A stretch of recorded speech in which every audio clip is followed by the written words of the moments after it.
What's up, fam? Welcome back to the Steep Stuff Podcast. I'm your host, James Lariello, and I'm so excited to bring you guys an episode today with none other than Miss Abby Bennett. Born and raised in Maine and now resides in New Hampshire, kind of at the foothills or the base, if you will, of Mount Washington and the Presidential Traverse. It was super fun to have a great conversation with Abby. We caught up to talk all about the White Mountain Endurance Cup that she had raced last year and jumped on numerous podiums of, as well as the podium of the overall.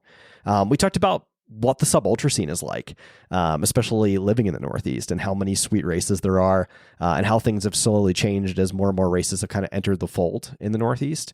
We talk about training and how to prepare and be a formidable endurance athlete coming out of the Northeast. I know those winters are pretty brutal, and what it's like to train without sun for a long period of time. It's a lot different than the West.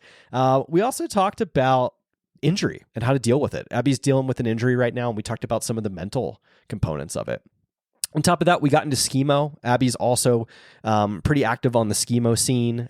She did a few of her first skimo races this summer and out west. And we talked about what the skimo scene was like in the Northeast and how the scene is starting to grow in North America, particularly in the Northeast right now, which is pretty cool to see as well.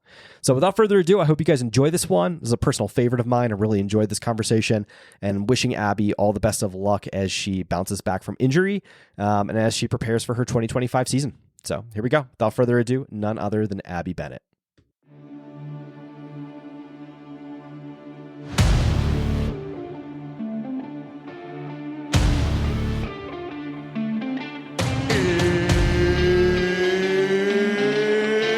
It's time!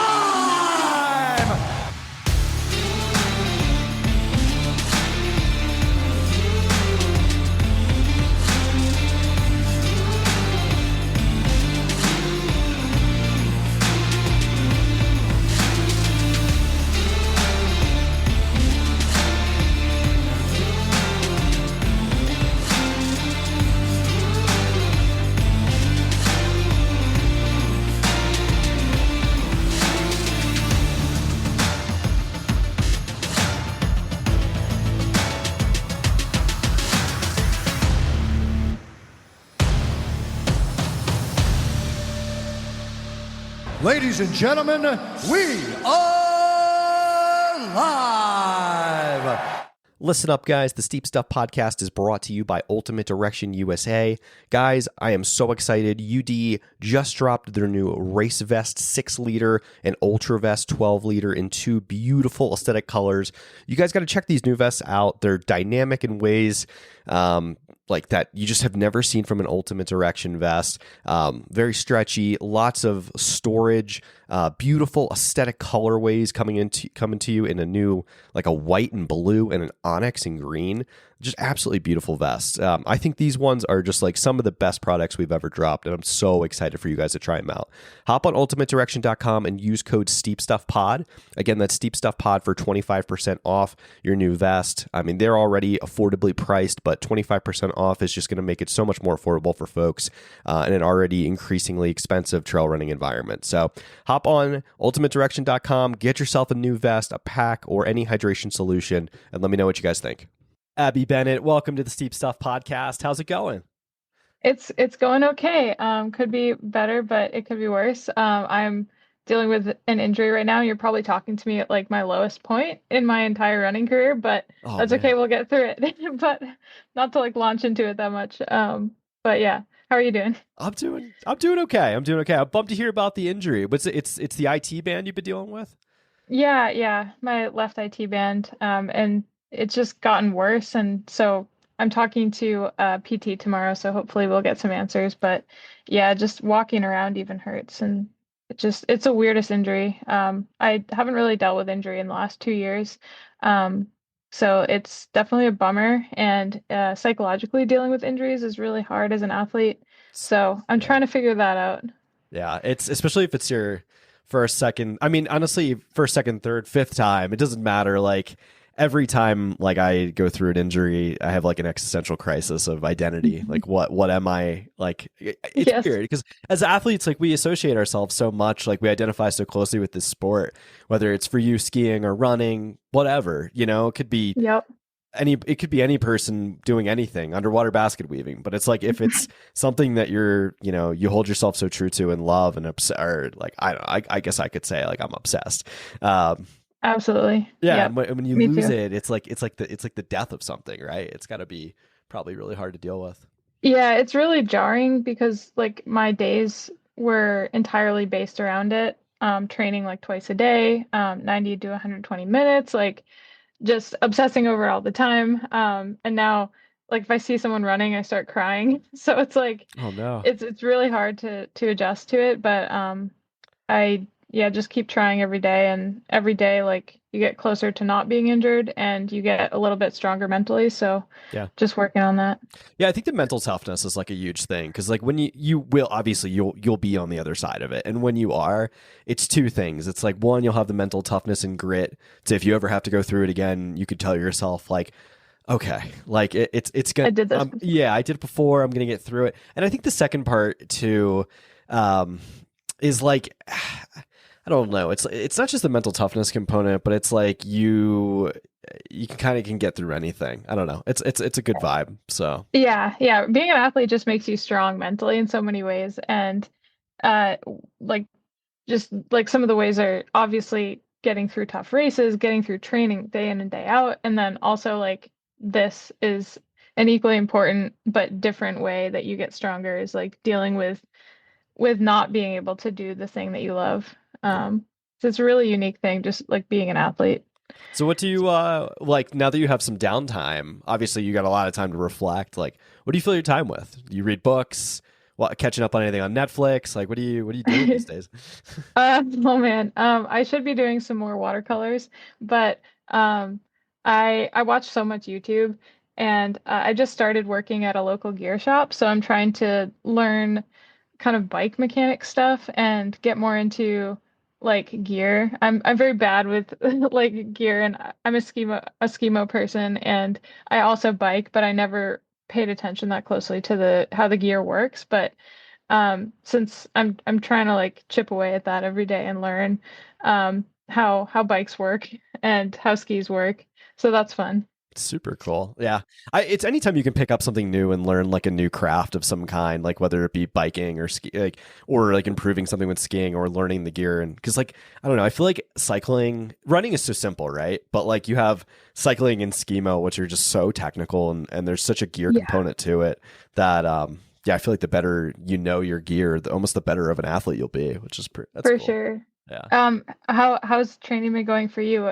You like the spring and everything, and I'm not sure if you ski, but are you getting into running training? Yeah, so I fortunately enough, like the springs, like Colorado Springs where I live, has been like kind of on and off with snow. So it's been like really good for year-round training. So I've just been running all season. Oh, sick. I've dabbled with Nordic skiing in the past, like when we have like solid snowpack. I don't tour or do anything like that. A lot of my good buddies do. I think one of these days I'll probably get into it. The problem with touring is like that leads to schemo and that leads to another obsession. And it's Yeah, like putting I it off. yeah, and it's like, oh man, like that's too much. Like I can't, especially because like I'm in the Greater Pikes Peak region, so like where that's at, it's like a 2 hour drive to any of like if you want to do any of the uphill Ooh, resorts or anything like that. Like I've got pikes in my backyard, but like the snowpack is kind of iffy, if you will, depending on like what the situation's like. So yeah, if we have a good snow year, yeah, you could tour it, but like sometimes not so much. So for me, it's yeah. just been just loving the weather and just getting into. I just literally this is my last week of a speed block, finishing that up, and Ooh. yeah, trying to figure out like okay, like just I guess it's like what 4 weeks to Sunapee, so just trying to start putting together the final touches and like the very specific, like really technical stuff with like ski roads and like kind of mixing that up. So that Sick. way, like the final touches are on the, I guess, on the proverbial Sunday for that. So, Yeah, I forget how close Centipede is now. I'm like, oh my gosh, I'm definitely gonna be there, and the atmosphere is gonna be so cool. Like, yeah, it's gonna be amazing to have so many athletes come out for it, and just excited to meet so many people I look up to, and watch them race. That's gonna be awesome. And oh yeah, one more thing on the skimo thing. I know you've interviewed so many skimo athletes, and I'm like, I can't believe you haven't been influenced yet. But props to you for sticking to staying focused on the sports that you're in already. There's just too many sports to like fully get into, and it would just be so out of control financially. Yeah, no, you're so right. And I appreciate that.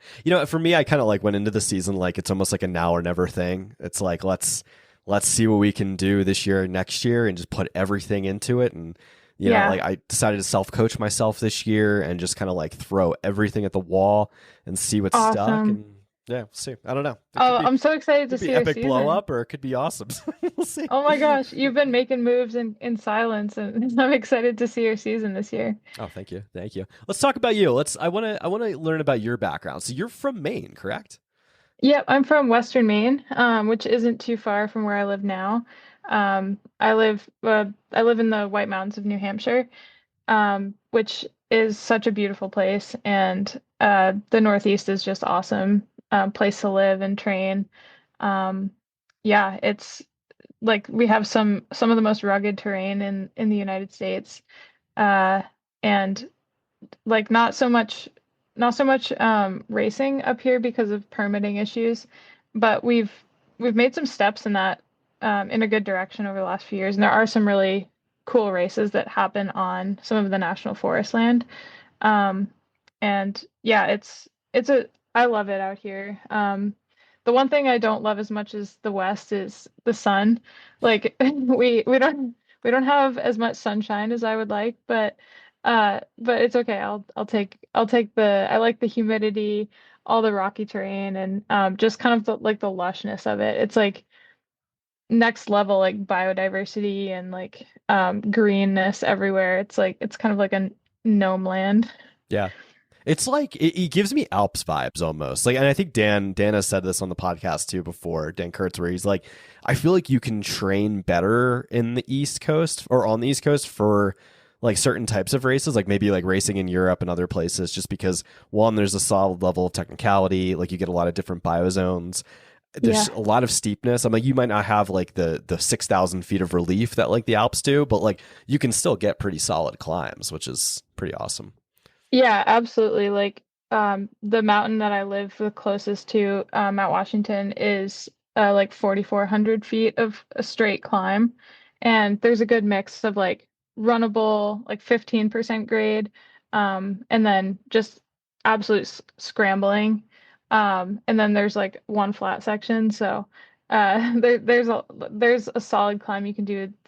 It's like 4,400 feet in 4 miles. So it's That's awesome. proper. That's proper. Yeah. We'll get into that because I do want to talk about Race the Cog in a little bit. But first, Ooh. I want to like dial it back to your origin story. Like I kind of read some articles on you like from Aravaipa and stuff like that in the lead up to this interview.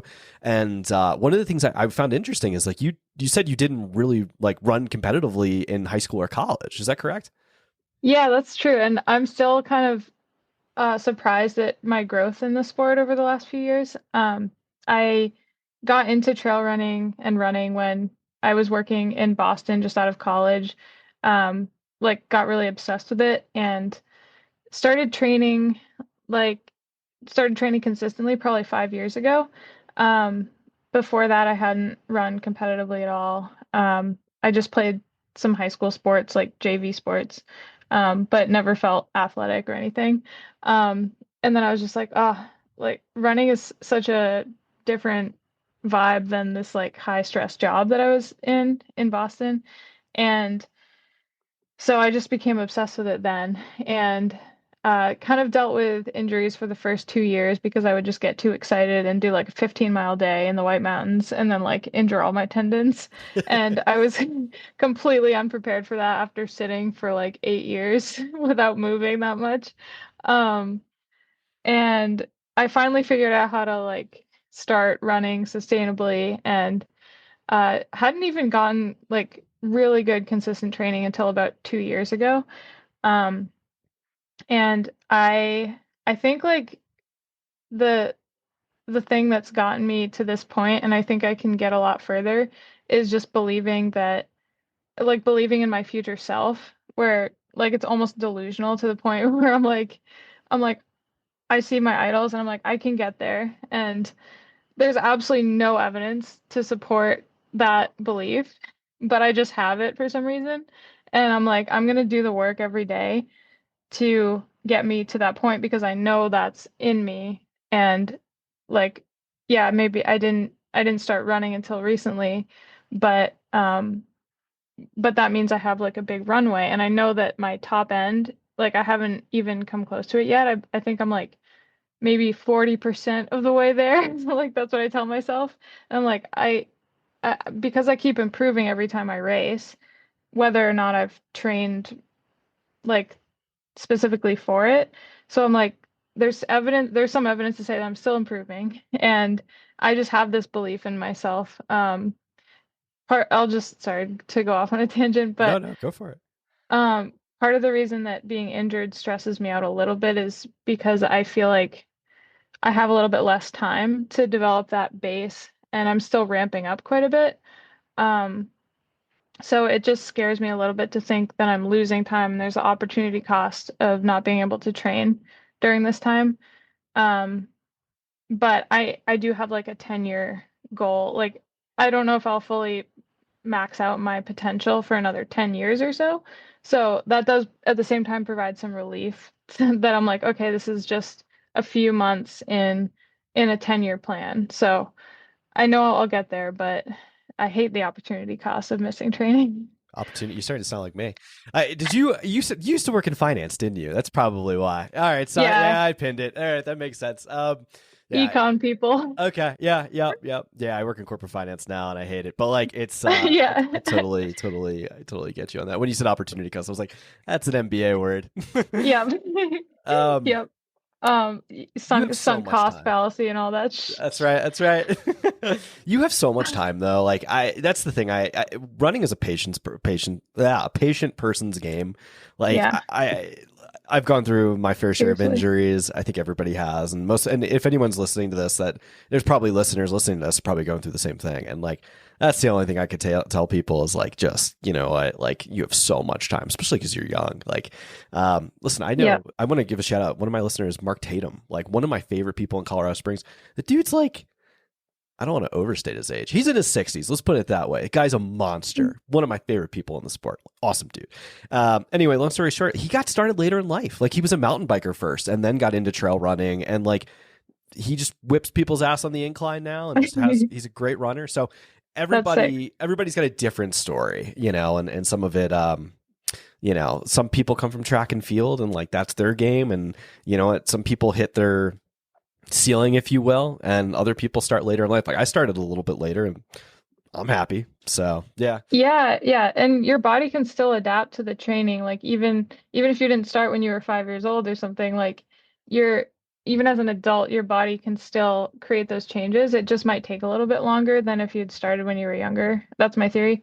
But yeah, over the course of 10, 15 years, I think your body will make those like deep adaptations at the like cellular level that will allow you to be competitive with the people who started when they were younger. Yeah. Yeah. One thing too, I will add to that. You will be surprised, like when you do come back, how fast like muscle memory really is. Like I've had plenty of times where I'll take like a month off, and like it actually does come back rather quick. So That's awesome. yeah, Yeah. yeah. Great to hear. Stay positive. Stay positive. Um, Yes. I want to talk a little bit more going back in time about like growing up in Maine and like this beautiful area that you live in like the White Mountains. Like, were you from a young age like out playing in the mountains, getting to explore, and especially because your skiing background too? Like, were you skiing at a young age as well? So no, I didn't start skiing until a few years ago. I went a couple times when I was in high school, I think, but definitely not a good skier. Still not a great skier. Still working on that, but I like the uphill part of it. I did grow up just being outside a lot, and I loved being outside. Like my brother and I just would run around in the woods as kids, and just like the biggest draw to me of this sport. Well, I guess there's equal draws. Like I love being in the woods and outside and like close to nature. And then the other thing is I like being in an aerobic state for like an hour plus, but definitely had that like love of nature in me from an early age just because of where I grew up in a rural area, and surrounded by like I wasn't in the mountains directly, but definitely like hills, and my parents would take us to hike ever since I was a kid. So yeah, it definitely like Maine is such a special place, and um, yeah, it's a very outdoorsy state, and feel lucky to have grown up there. How do you deal with the winter? Because like I've spent like winters up there, and I'm like, dude, you don't see this, you don't see the sun for a really long time. Like that's brutal. Oh, it is brutal. Honestly, it doesn't get easier. Like, especially if you're working, sometimes you don't see the sun for a really long time. The sunrise is at like 7 or something, and the sun sets at 4. I don't know. It's really short days, and it's really cold. Like this past winter, I just remember training and just for a couple months, just training in the darkness, just making sure the headlamp was charged all the time. And it's also like, it feels to me like the cold is like a deeper cold here than out west. It's Like, different. Yeah. yeah, I went to race in at Solitude for the national champs for skimo. And everyone was saying how cold it was, and I was like, it's not the same. Like, I felt like it was kind of balmy, and it's like I would hear the wind is just like it's so cold. It's like deeply cold. And I'm like, I didn't realize that until I went out there. But yeah, it's tough, but you just buy a lot of puffy layers. It's like a special type of grit too. Like I feel like I'll agree with this. Like I grew up some of my formative years. I was in Pennsylvania, and like we would travel around a bunch, and like I do feel like the cold on the East Coast is different than the cold like in Colorado. I Yeah. don't know what that is. Maybe it's a drier cold, like not a humid cold. I don't know. Like, and I like I said before, like we have the sun here, so like even if we get Yeah, like last weekend we got inches of snow, the sun comes out and it like melts and it's amazing. And like I could totally. stand outside with a cutoffs and like 40 degrees and I'm totally fine. Yeah, Yeah. you can't do that in Maine. No, no, and like part of how I dealt with it while training outside so much this winter was like I have a full body like puffy suit and I would wear that like starting some runs and definitely skiing in it. And I was like, I'm not starting cold. Like I will get sweaty and it's fine. Like I want to be in just a full body puffy. I don't blame you. Yeah. Let's talk about Solitude and going for uphill skimo race because like you raced some really solid ladies like Lara Hamilton, Kelly Wolf is a teammate of mine, like quite a few really solid women. Like what was that race like? And I do want to dive into like your skimo background as well. Yeah, that experience was so fun. Like it was one of the most fun like trips of my it probably was the best trip of my whole life. Like um I I hadn't really known Lara that much. I don't know if we met in person, but we became like really good friends over there and Just just cool had people. some yeah, she's amazing. And my friend Chrissy, like we became closer friends and I just got to know so many of the people in the schema world and like all just such great people and they were so welcoming to me even though I wasn't sure like what the vibe was going to be like and they just like invited me over for dinners and um yeah like Gwen Rudy she's amazing and I got to like talk with David Sinclair quite a bit and it was like um just like meeting these people who are like I've always been fans of too. It was like now we're friends and they're super cool. So the best part of that race was just like becoming friends with all these people and just having fun experiences with them. So it was my first time racing a sprint race, and it didn't go so well. I was kind of frustrated. Um, Part of skimo that I don't like, and I know that it's an important part of it, is like the technical side, and I I'm not very gifted at that, and I don't train as nearly as much as the people who are very good at skimo do. You just need to practice like all the technical transitions and um, getting your foot in the right place to like lock into your bindings and out and like getting the whole process down. And it just requires so much dedicated like patient training with it. Um, and then also doing it in a situation where you're like really maxed out physically, that's like an entirely different experience. So it's a really cool sport because it's not just pure like fitness grind that's gonna get you to do well in it. It's like there's so many components. You have to be like really mentally quick and also have really good control of your body when you're maxed out, like or like physically maxed out. And that's really hard to do, and I learned that there. Um, I yeah, the vertical race was definitely the best because for me, like I'm not so good at the technical skills, so that one I was just like, all right, I just have to like go as hard as I can for 30 minutes. And yeah, it went really well. I was really happy with it. Um, I I've never been so like dead after a race. Like I collapsed because I could not even stand up. I like collapsed across the finish line. It was so dramatic because I wasn't even like in the top group. But um I like was hyperventilating for at least 3 minutes straight after it, and I like couldn't see anything, and I was just like, oh my God, this is so dramatic. But I really could not get up or breathe at all. And that might have been like an altitude thing because it ended at 10,000 feet. So that was I haven't really done altitude stuff, so it was really hard though. It was crazy. That's amazing. I love it. That's such a all right. Thank you for painting the picture. And like I have so many questions off this because yeah, you're I don't want to call you like sea level person, but like you're a little bit of like what do you live at a couple thousand feet, 2,000 feet, somewhere in that range or We're closer at to like 700 700? feet. Oh wow. Yeah. Okay. So I guess you're like kind of a sea level person and like that's pretty Yeah. impressive to go up to 10K and like perform. What do you what do you think like did you kind of get bit by the bug? Do you think you want to do more of these races in the future? Like, what are your thoughts? Yeah. Yeah. Yeah, definitely.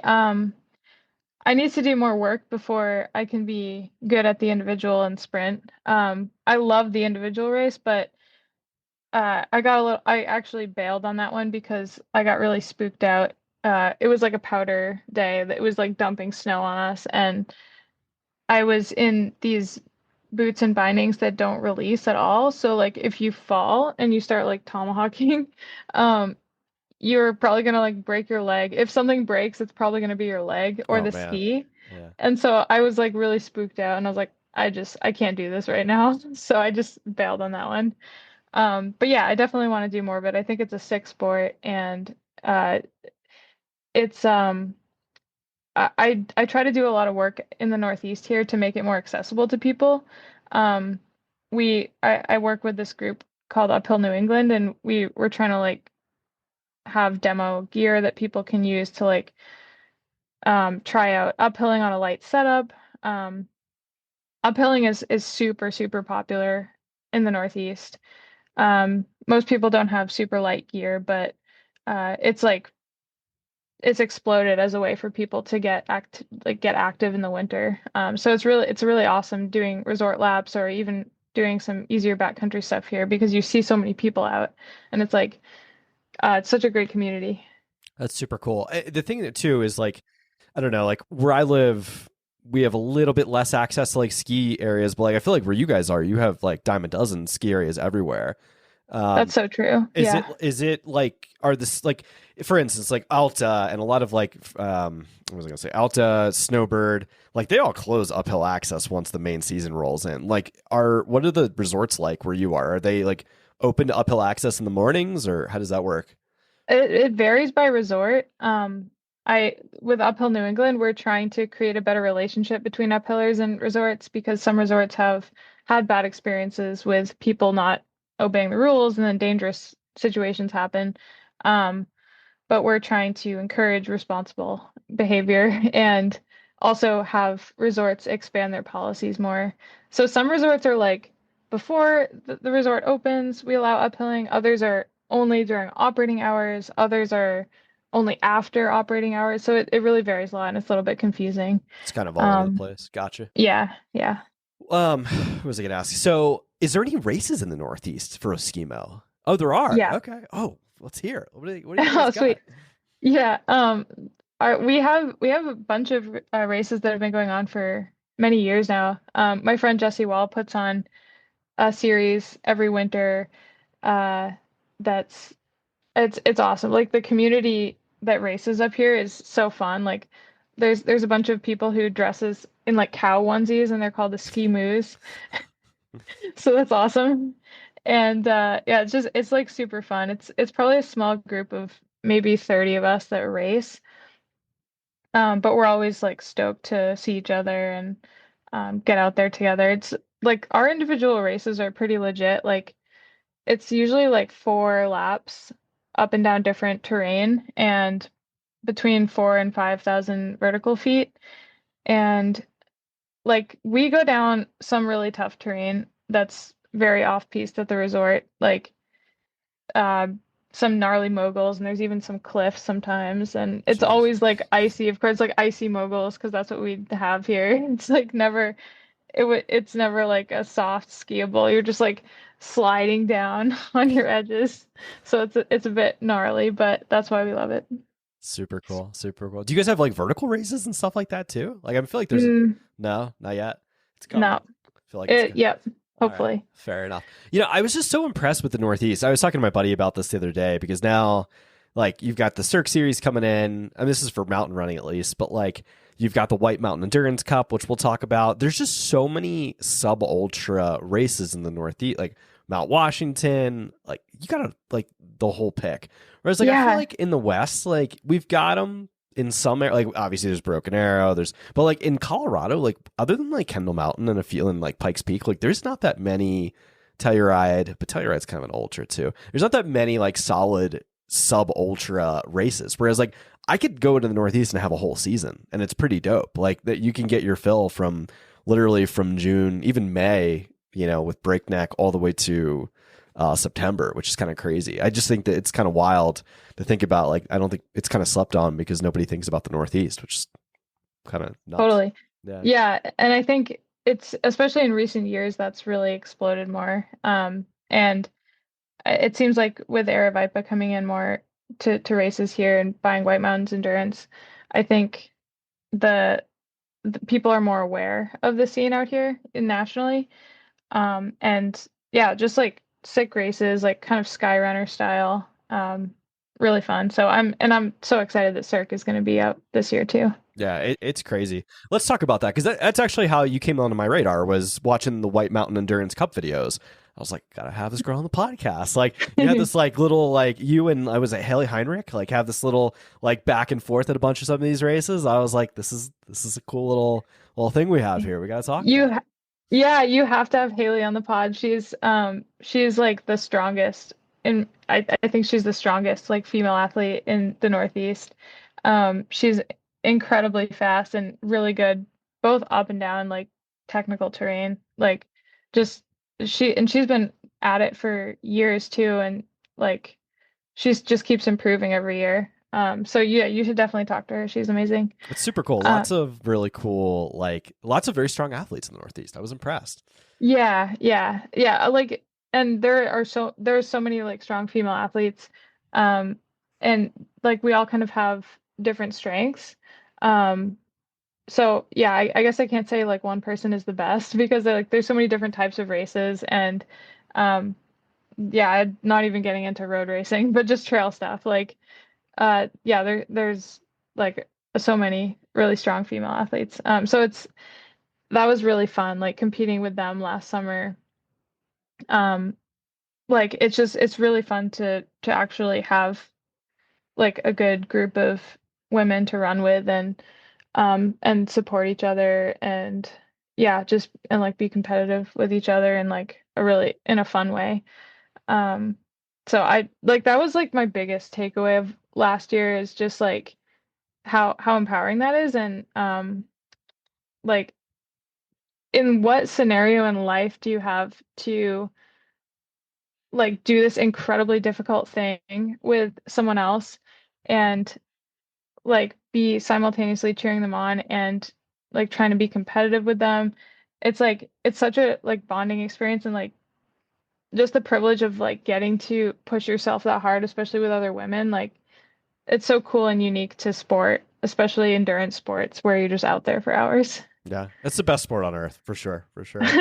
Yes. I got to pivot a little bit because I want to ask you about how the series went for you and just have like talk about some of the races in the series. But first, I do have a question. This is just out of pure curiosity because it seems like there's a lot of roadies in the Northeast. Like, do you see them starting to come over to the trails now? Is that like more of a common thing, or is it like still two very separate cliques?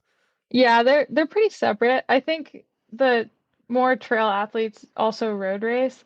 But yeah, there's a few people who do both, but way more road people, and they don't tend to do trail races. Hopefully, at least on the female side. There's a few more men that kind of cross over, I think. Um, but yeah, it's I do both. Like I equally love road racing. Because sometimes I just don't want to think about my footing and be stressed out about where I'm gonna put my foot. Like sometimes I just want to like zone out and like go as hard as I can. Yeah. So yeah, we'll work on that though. It's a key. It's like, I mean, obviously speed is such a key for trail running, like to be good at just to be good at uphill running or just have an enormous engine, like Yeah. being able to run fast plays such a good role into that. All right, let's talk White Mountain Endurance Cup. Can you, for the audience that might not be aware of it, I think they should be, because I like it's super rad. Like, can you talk about some of the races that are on there, some of the races that you did, and maybe just talk about like the level of technicality, because some of these courses are pretty gnarly. Yeah. Yeah, most of them are pretty gnarly. So Chicorowa Mountain Race is the first one, and that's in early June usually. That's my favorite race personally, and it's been around for quite a few years. It's about 14 to 15 miles with around 4,000 feet of vert, maybe a little bit more. Um, it's such a good mix of runnable, really technical, descending and climbing, like slabs. Like there's a mix of everything. Truly, it's the best trail race ever. Um, if anyone was to come out for any of the White Mountain endurance races, that would be the one I would recommend. And just like absolutely insane views, scrambling slabs, like just the best of the Northeast trails. Um, yeah, it's you go up and down the mountain, um, basically twice. Well, the first time is like not quite to the summit, but Chicorowa has so many trails up it, so you just kind of do a weird route around, and yeah, it's really fun. Um, yeah, I'll talk about the other ones too. So, Baldface is great. It's a little bit, in my opinion, it's a little bit long and just it's there's a Baldface Circle loop, which is about 9 miles, and it does that, but then it does like another, it adds on like another summit, basically. And it's I really like the classic loop, and I kind of wish the race was on the classic loop.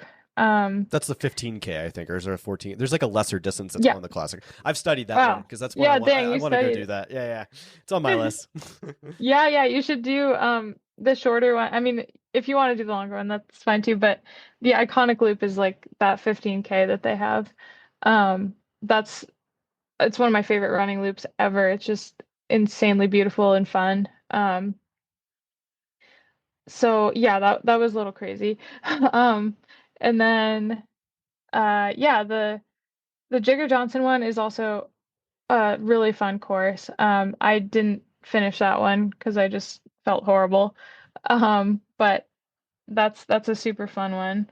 Basically all of these races go up and down a mountain twice, whether it's the same mountain or a different mountain. Um, so there's like a really big component of having really like strong fatigue resistance and being able to turn back around and go back uphill after you've just absolutely smashed your legs with like a 2,000 foot descent down technical terrain. So that's uh that's really, really challenging and something you need to like train for, or else you're gonna get absolutely demolished on that second climb. Fair enough. Fair enough. Now, the what is it? Race the Cog's not a part of that, correct? It's just a separate Aero Viper race that they have. Yep, it's just a separate race. Um, but yeah, that's definitely a shorter one where you're just like going all out for like an hour. It's like a proper VK, isn't it? Or 4,400 feet or something like that in 4 miles. Yeah, something like that. Yeah, that race is on my radar. Like that's if that wasn't on the day of Killington, I'd probably could be doing that one. But Yeah. priorities, Would you do the up down or just the vertical one? just the vertical. Yeah, I don't want to Okay. do the up down. I hate descending. Like I'm not a good like I shouldn't say. Oh I'm my not God, good. same. I'm not as like stoked on descending. I should say. Um, Does I- it like Yeah, why do you feel that way? Because I also feel that way. I'm like, I don't love this. I feel anxious the whole time. Yeah, I don't know. I just like I feel like if anybody's catching me, they're catching me on the descent as opposed to like going up. Like I don't know. I feel like I can race better going up. Racing, Yeah. I shouldn't say this on the podcast because this gives away a lot. But like it's I just I don't know. Descending is just like Yeah. not as it just doesn't get me as excited. Whereas this is actually something I've been practicing in the off season is like getting to the top of a peak. Like I do one of my workouts I do is on the Manitou incline, which if you ever make it to the Springs, 10 out of 10 recommend. And It's on my list. I'll usually go to the bailout and I do like repeats on the bailout, but just practice like all out to the top at threshold and then throw like instead of stopping like turning around and like throwing myself off the top because like a lot of the that's the thing like with a lot of the Cirque Series races like there's no stopping, like there's no slowing down when you hit the Yeah. top. So That's seriously a thing. Like you need to train yourself to like turn it around and either like go from descending to climbing again or climbing to descending. And it's really hard to like make that transition, but if you can get efficient at it, I think that's huge. yeah, oh for sure, for sure. And the other thing is like I like ski roads. Like I can race all day on ski roads. It's like technical trails. Like for instance, like the big blocky like what is it, Jacob's Ladder and area sections of The like cog. the Mount Washington cog race. I was like, Yeah. yeah, I'd rather just run over it to the top and then instead of having to turn around and go back down, where it's like I actually have to watch my footing and like pay attention. Yeah, I hate technical descending. It's just like not. I don't know. You gotta love it. You know.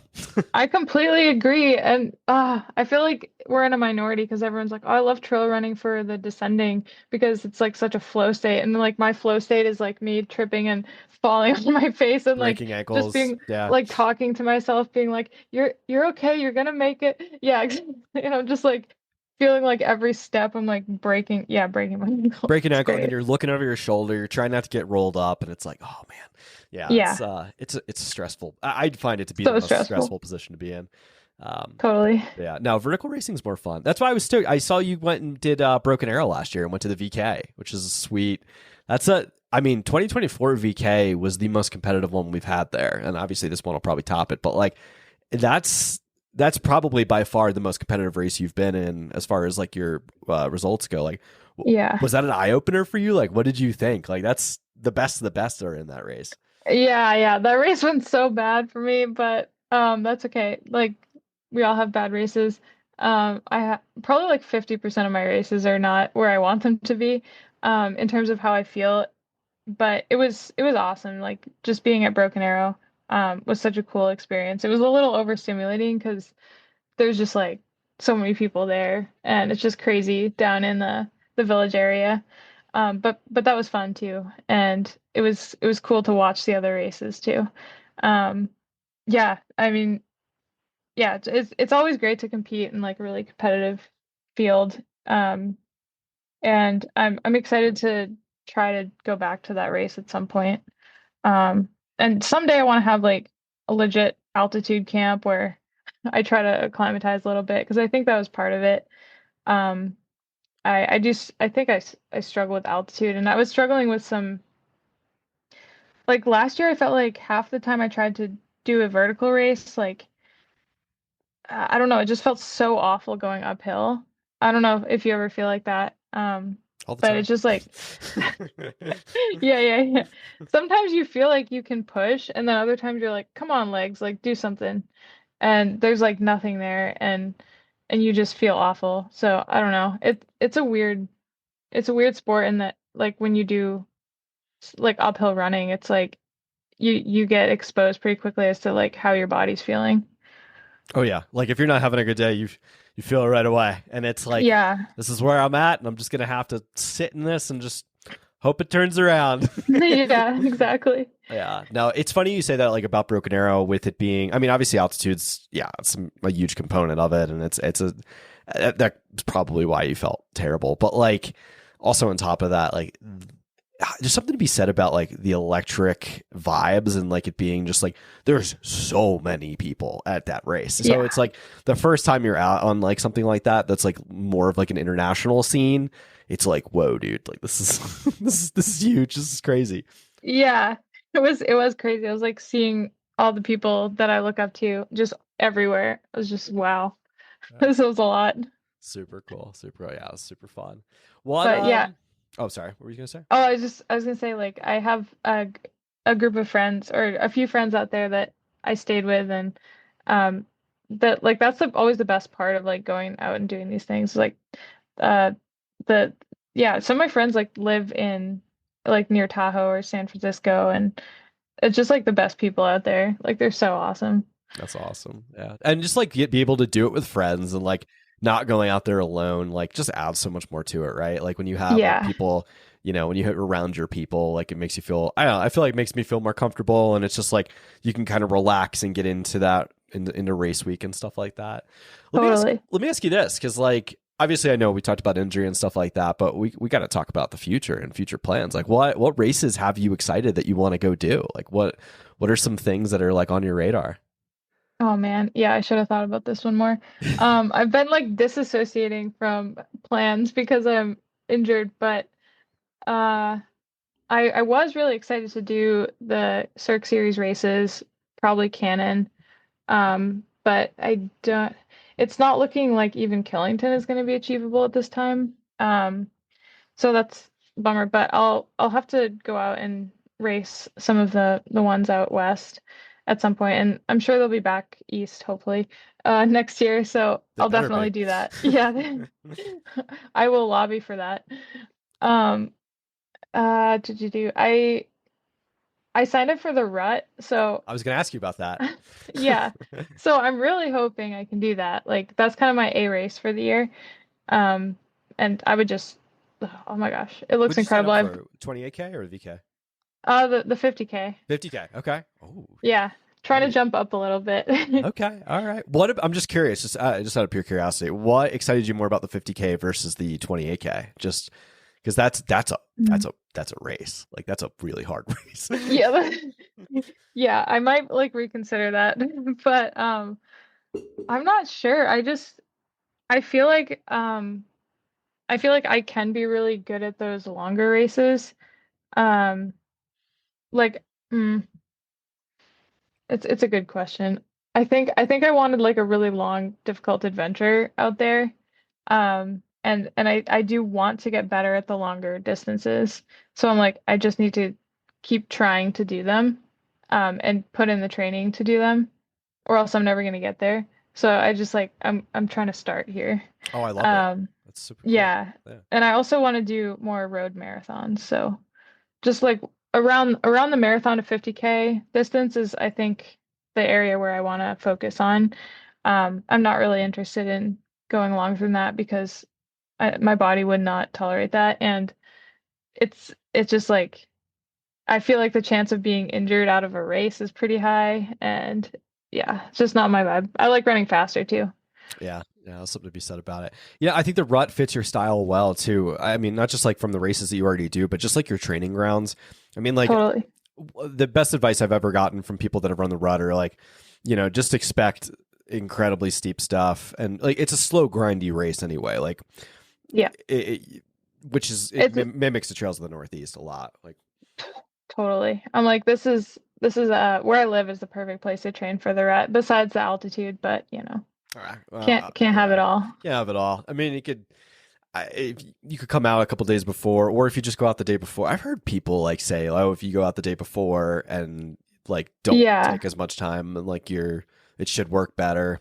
I don't know. I'm kind of I curious know. for the opposite, because like I'm coming from 6,000 or 7,000 feet going down to sea level to race a bunch of races this year, and I'm like, Yeah. I worry about power generation. Like, how am I going to be able to generate the power that some of these guys can generate that live, super low? So that's why I'm coming out like a few weeks before to like work on some specific stuff, like workouts, to see if I can like get just a little bit more of an adaptation. Yeah, because Yeah, that totally makes sense. Yeah. Yeah. And then probably just doing like strides and stuff. Like I'm sure you're doing all that stuff, but yeah. Like I think it'll be good. I think you largely have an advantage. So I'd hope so. I don't know. I don't come down to like race on the East Coast too often, so I'm like, ooh, this should be kind of fun. have you done a trail race out here before? Not in the Northeast. I've been Okay. like Breakneck's been on my radar for a long time. I have family in that area, and I've like ran around there a bunch and just never pulled the trigger on going to a race just because it's early season. I've like raced Yeah. in North Carolina. I did Quest for the Crest a few years ago, and that was a proper mountain race. Like that was proper hard in the Black Mountains of North Carolina, and that was like an ass whooper. So to me, I was like, all right, well, it should be similar. Yeah, I'm like very like fascinated with like this Northeast Vermont, New Hampshire, upstate New York, Adirondack area. Like Kyle Richardson, like he did some bike packing there last year, and like I just got a bunch of pointers from him on like some of the areas to check out. And I was just like, man, like those mountains seem really like there's just like there's a lot more there, I think. Whereas like I feel like I've explored so much in the Colorado mountains and like maybe the Wasatch and areas like that I'm like not bored on it, but I'm like the Northeast has more appeal to me. I don't know. Yeah, it's interesting because we have it's like such a smaller mass of land that's mountains here. But we have so many trails on them just because people have been making trails on these mountains forever, and like it's a fairly small like mountain range, like the White Mountains and the Green Mountains and the Adirondacks. They're all like pretty small compared to the mountains out west, but like I said, there's so many miles of trails on them. And then out west, like you don't have as many trails. I mean, you have like you can go off trail more, I think. But yeah, there is that. So it does feel a lot bigger than it is here. Super cool. Yeah. Can you talk about your time as you were a hut caretaker, weren't you? Or you Yeah. worked at a hut? Can you talk about that? Because that is so cool. Like we have bar camp here, which is kind of like a hut, but not really a hut, because it's not very remote. But anyway, like I'm curious to hear about your experience. Is that the one that Zach Miller worked at? Yeah. Okay. I was like, oh, that sounds familiar. Okay. Cool. Yeah. So I was a hut caretaker last winter at a hut in the northern end of the presidential range. Like super remote, was alone for like 5 days at a time. The schedule was 7 days on, 7 days off for about 5 months. And yeah, it was a really cool experience. Like that's where I got into all the puffy layers because I was so cold all the time. And I was trying not to like burn all the fuel because I didn't want the like to be the person to like run out of fuel, and the other caretaker would be like, "What the heck happened? Like now we're gonna freeze." But so the hut is like insanely cool. Like we have such an amazing hut system that's similar to like the European vibe. And I'm sure you've heard of the Hut Traverse. Yeah. Which is a route about 44 miles, I think like 13,000 feet. No, it might be more than that. But it's kind of like a lot of people do it hiking, but you can run it. Like I think Katie Scheid has a FKT on the female side. But that like links up all the White Mountains huts. I didn't work for an AMC hut, this like really niche stuff here, but similar organization that managed the one that I worked at. But really, yeah, the hut system here is really cool and unique to the Northeast, I think, and a lot of history behind that. It felt incredible to work there and like be so connected to the mountains and like be up there in the crazy weather. Yeah, just like it was such a cool experience, and I might do it again, but probably not at that hut. Like I'd probably work at a hut that's like more in the base of Tuckerman Ravine, and if I can ever again, but like deal with more skiers coming through and just be a little bit more at the center of things, because where I was just super remote and like yeah, not too many skiers or people coming through very much at all. Oh wow, that's so cool. Did you like the remoteness at all, or like no, is it like too remote? It was a little bit too much, but I did expect it, so it was a cool experience. Like I didn't always love it. I was bored a lot, but I did a lot of writing, a lot of reading. I was gonna say you probably And don't have cell phone reception out there, right? So we actually did, so I watched like a bunch of YouTube too, which is bad. Um, yeah, it was crazy. Like um, sorry, we had like a solar panel on the roof that powered the like battery, so I was able to charge like basic electronics. But for a couple months during the winter, like the sun doesn't quite hit the solar panels, so you have to like scrape it off with a roof scraper. And half the time, like it would just freeze over with ice. And so I didn't have power or like a phone or anything for like 7 days at one point. Oh wow. Oh my So God. I was like totally in the dark, like just didn't have contact with the outside world at all. So that was a little crazy. That's wild. It's so cool to me too, because like I know, like I've heard the stories of like Katie Scheid she used to work at the huts. I think Jeff Colt did as well. I know he's from up there. Yeah, and Hillary Girardi. Hillary Girard. Yeah, so many big names in the sport have like kind of come through that area or like were raised and grew up in that area and worked at the huts, which is cool. Yeah, they like had the full hut experience where they worked for the AMC hut, like summer hut crew, which was very different than what I did. Like they're part of this like intense summer experience where, and I think they came back for a couple seasons, but they're like hauling like loads of food and equipment and stuff up for guests and then cooking for guests and like doing like entertaining people basically. So it's like a very exhausting and like intense experience. Um, and they like for fun they would like run between the huts and like try to do it in a certain amount of time. So I think it was great training for them to become mountain athletes. That's super cool. I know there's some old on videos out there. I think of Katie's Hot Traverse. I got to go look for them one of Yeah. these days. Yeah, I was listening to a podcast recently, and I think maybe it was Finn who was talking about it. He's another one that's from up there, Yeah, is Finn. Yeah, there's a lot of people from the Northeast that are like in our little like niche sport, which is crazy. totally. And yeah, I heard them talking about it in that podcast too. Like it's such a good video. You should watch it for sure. Yeah, I gotta find it. I gotta ask you. So in the beginning of the episode, you talked about kind of like a 10-year plan that you had for the sport. I'm so curious. Like, what's part of that 10-year plan? Like, what are some of your goals that you want to accomplish in the sport? So both road running and trail running, just like running in general, 10-year plan. Um, I specifically, I think it's hard to set time goals and performance goals for trail running, but for roads, I want to get my marathon ideally under 240, which I definitely think is achievable. Um, and then like probably closer to 230 is like the goal. And then for trails, I want to just I like mostly I just want to be consistent and train as much as I possibly can, like for that 10-year period and just see where I get. Um, and I think I can get like I think I can go a lot further than where I'm at now.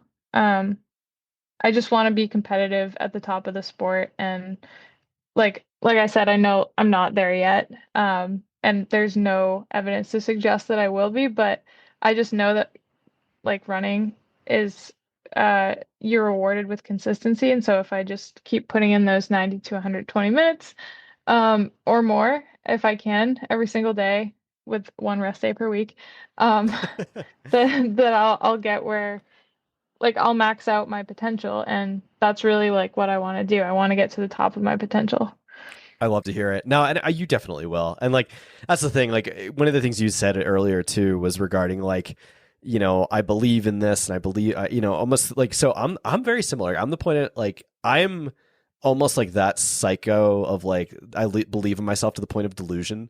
Like Yeah, it's like exactly. maybe my parents like believed in me too much as a kid, but like I just like have this like weird delusional ability to like completely believe in myself until I don't anymore. I don't know, but like No, that's what you need. I think if you do that, yes, I think you can do incredible things. I think that's half the recipe to achieving your goals, whatever they may be. Yep. So Totally. I think so many people think that because there's no sign of success at this moment, or like they're not already there. They don't think it's possible. But like if you just saw, like if you put in the work every day, you could be in a completely different place in 10 years.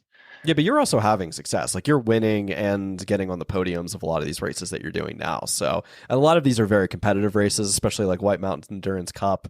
Like you're right there. Like you have a couple Thanks. years to figure it out, and like you'll have it figured out. I'm curious, like what shoes are you running in? I know you're on their Viper racing team, but like what kind of shoes are you rocking these days? Like what are you into?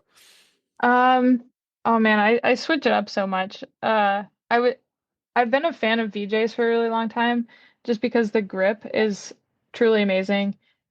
And I think sometimes it's the best shoe for the Northeast where our rocks are like slippery and mossy and it's just like you don't want to slip out like you don't want to slip down an entire slab. Um, so I like the VJ Max Original, the VJ Ultra, and I've recently started in Topos and I like them. Topo Pursuit, I think.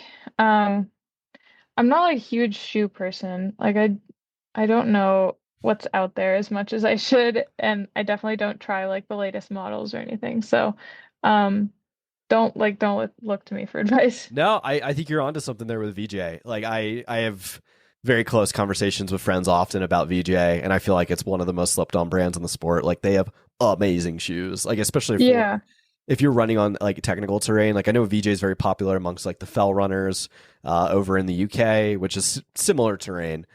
yeah. Um, and I'm excited to see what the I know they like revamped their line this year, so I'm yeah, excited to maybe try out some of those. yeah, their ultras are for. They're an interesting company. Like I've considered like looking at them to see if I could get them to sponsor the podcast a while back, and was like trying to figure out like who the hell's the decision maker here. And I think it's just a small business. Like, it's like It there's is. like It's really small. yeah, it's like an international like conglomerate, and then they're like the North American group is like pretty tiny. So it's Exactly. Yep. cool. Yeah, I kind of like that. It's like more of a like small town vibe. Yeah, Yeah. working blue collar Springsteen Yeah, vibe. yeah, Yeah. yeah. Um, For sure. yeah. So all right, let's get into. We're at about an hour here, so I'm going to get into some questions. I'm very curious to hear who inspires you. Okay, so there are so many women in the sport, obviously, that inspire me. But I will say, like, the people that inspire me the most are probably people closest to me who I see like working really hard every day. Like my partner Jay, he's a firefighter and he's like worked really hard to transition his career into firefighting and like I just see him put in like consistent work every single day to get to that. Um, and it's really cool to like be with a first responder like every day and see like what that job is like. It's pretty crazy. Um, and impressive. And also my mom inspires me because she's just like the nicest person in the world and I just aspire to be like just a little bit as like kind and empathetic as she is. So, um, those are two people who inspire me. Well, that's a good answer. I like that. And I always, I can always respect someone that like changes their career into something. Like I don't know, like I still don't know what I want to be when I grow up. So like when people find like what they love and what they like to do, it's always pretty cool to see. Yeah, yeah, and he was like just doing office work for, most of his career after college, and he was just like really unfulfilled by it, and it was so detached. It was also in the financial services industry, but Damn it was like finance. really, I know, it's killing our souls. It was like really far from what he loves, and he loves being in the mountains too, and just like experiencing real things. And being a first responder is like you're like in the most intense and realist situations that you possibly can be in life. Um, and you could be like 1 minute, I don't know, like eating dinner with your family, and then like dealing with like a crazy fire, like an accident or something. So it's just like it It's really real makes you life. feel, yeah, exactly. It's Yeah. like so real. It's real life for sure. All right, I got to ask you about this. I kind of asked you about races before. Is there any bucket list races that you have like for the future? Like, I know I talked to a lot of people. Like, mine is like series and all, which God damn it, I need to get to one of these days. Like, is there any like bucket Wow. list race that you want to do? And it doesn't matter. It could be anywhere in the world. Yeah, that's such a good question. There's so many. Why can't I think of any right now? Um, oh man. Like I literally watch all the live streams that I possibly can on races. And like the any Golden Trail series race looks so sick. Um, on like any sky running type race looks amazing. I don't know. Like I wish I could think of one, but they all look really cool. Do you think that's something you try to get to in the next few years? Maybe doing I almost said series and all, but a Golden Chair Series race. Like if maybe Broken Arrow comes back for another year for that. I know there's a Mexico race this year. There's quite a few like really solid Golden Trail races around the world. Yeah, yeah, I think so. there's so many, I don't know, there's so many races that I want to do. Uh, I don't know why I can't think of like anything out west that's like more mountainous too, like I would really enjoy that. Um like the Rut was one of my bucket list races. Um I feel like there's one that's similar to the Rut, but I just can't think of it. Now the ruts are Anyway. speed goat maybe. Yeah, maybe. Yeah, I did want to do Speed Goat. Speed Yeah. goat's similar. Yeah, that's another solid one. Speed goat. That's a tough race to nail, especially the 50K. That's a bananas race. I'm really Yeah. excited you signed up for the Rut. I think that's going to be a cool experience, and like that's like a good, especially like dealing with injury now. Like that's like when you're back from injury, like when you overcome that, it's going to be so sweet. Like when you get to go do that race, it's pretty cool. Oh my gosh, yeah. Have you done it or been out there? I've not a bunch of like I've trained with a bunch of good friends that have gone out to go race it. It's been on like I've been signed up the last 2 years and just like by the time I get September, I'm like I'm a little tired. Like, like Yeah. last year was hard because I had with the podcast we were doing stuff for Pikes Peak, so it's always that confliction between like that's a late season race.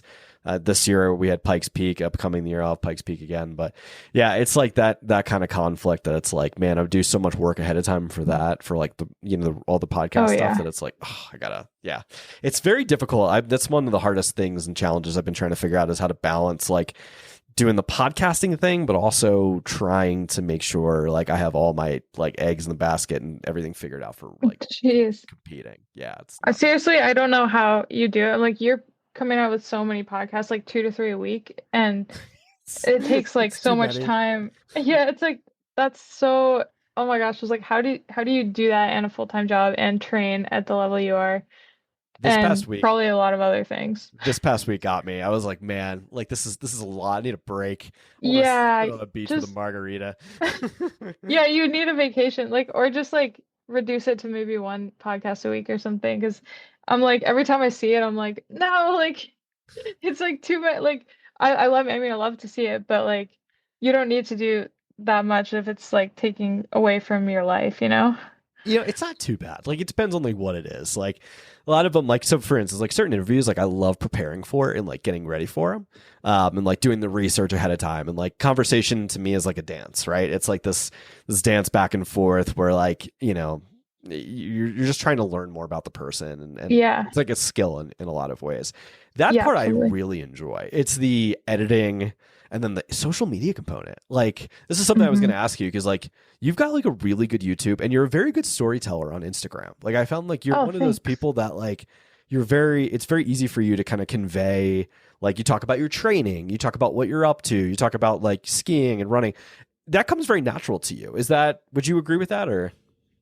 Thank you. Yeah, I think I've realized that that has it comes naturally to me like just kind of recently. I was like, "Oh, okay, I think I'm pretty good at like telling stories and I've gotten more into social media and I'm working with a couple groups like helping them with their social media. And so I think about that a lot. Like I'm like, how do I make this an interesting story? Because that's what people want to see.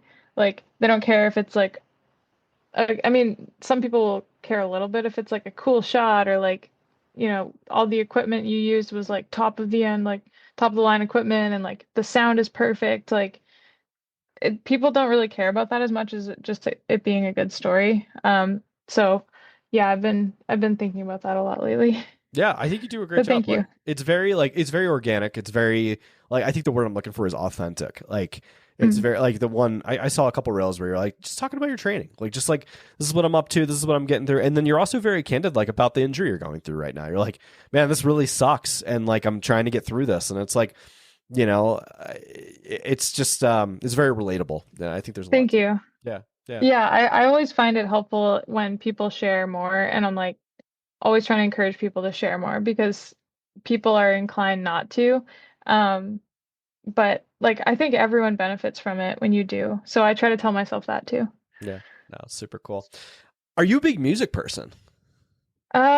Yes, but it varies a lot. Like every kind of genre. Like Okay. What's the it's just a walkout? mix. What's your walkout song before a Oh race? yeah. Yeah, yeah, yeah. Oh man. Um,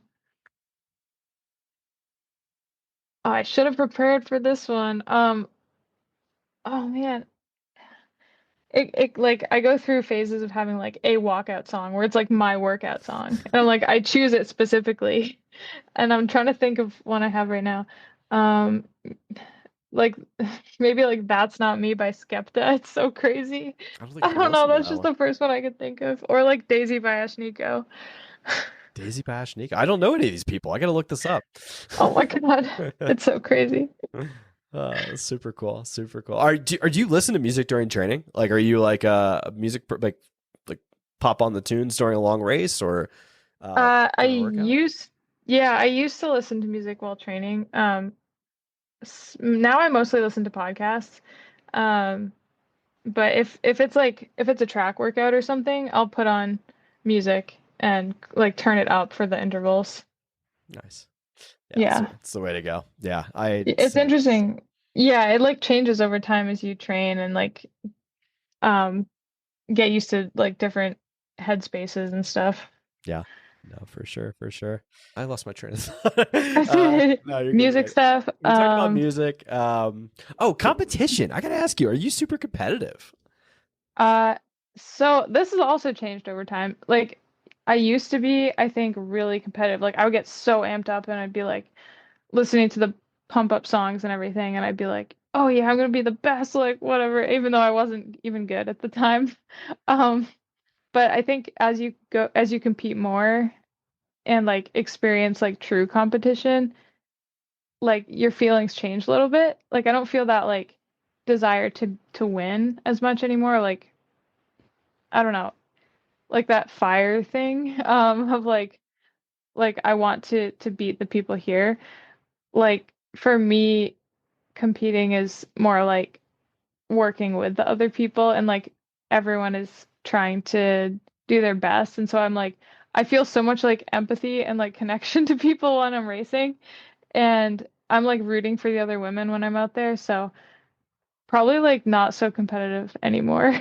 I think it's just no. I think it's just a really positive and like very like healthy mindset. And the reason I'll say that is because like I was like I said in my research for this episode, I was looking. I think it was like your video or reel or post that you were talking about from Race the Cog, and you're like, I just didn't have the day that I wanted to have out there, but like I can't wait to come back and PR. I think it was the interview that Aravipa did with you after that race, and you're like, Yeah, I didn't have the day I wanted, but like I can't wait to come back and PR. And I just like I don't know. To me, that was a very healthy mindset because like you didn't say like, oh, I want to come back and win. I want to come back and podium. Like, no, I just want to do my best out there. And if that's a yeah, win, that's a win. And if that's a podium, that's a podium. If it's top 10, it is what it is, right? Like, I think that's totally. just a very healthy mindset to have. I can't help but Yeah. notice over your right shoulder that you have a what is that thing? Is that an axe? Is that a trophy you won? Oh my, yeah, it is. Yeah. Yeah, that's totally an axe. That was Xterra, like trail run, world champs in Sugarloaf, Maine. That's dope. That's a sweet trophy. It's the best trophy. It's like a legit axe. Like I will actually use that to chop wood. Super cool. Super It's cool. so cool. Well, listen, Abby, I don't want to take up the rest of your day. Thank you so much for coming on the podcast. I can't wait to meet you when I come out east Yeah. this summer. Looking forward to getting on some Northeast trails. Yeah, I really appreciate it, and thank you for the conversation.